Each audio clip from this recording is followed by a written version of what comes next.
আমি বাজার থেকে ডালিয়ার প্যাকেট নিয়ে হাজির। আজকে আমরা ডালিয়ার রেসিপিটা দেখাই। প্রথমে মুগ ডালটা ভেজে নিতে হবে হালকা করে। কড়াই গরম করে সরষের তেলটা দেওয়া হয়ে গেল। জিরে আর কাঁচা লঙ্কা ফোড়নে দেওয়া হলো। কিছুক্ষণ নাড়াচাড়া করার পরে শীতকালে পাঁচমিশালি সবজি দেওয়া হলো।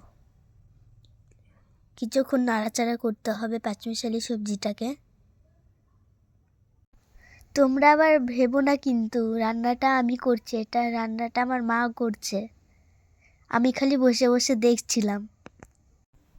পরিমাণ মতো কিছুক্ষণ লবণ হলুদ দিয়ে নাড়াচাড়া করতে হবে। সবজিটা একটু ভাজা ভাজা হয়ে গেলে এর মধ্যে ডাল আর ডালিয়াটা দিয়ে নাড়াচাড়া করতে হবে। নাড়াচাড়া করে পরিমাণ মতো জল দিতে হবে। কিছুক্ষণ ফুটতে দিতে হবে। আমাদের এই ভিডিওটার রেসিপিটা ভালো লাগলে লাইক কমেন্ট শেয়ার করতে ভুলবে না কিন্তু। তোমরা রেসিপিটা বাড়িতে ট্রাই করবে। কেমন হয়েছে কমেন্ট করে জানাবে। দেখে মনে হচ্ছে রান্নাটা হয়ে গেছে।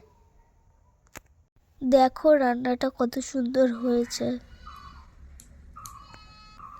আমি খাওয়া দাওয়া শুরু করে দিলাম। কে কে খাবে চলে আসো।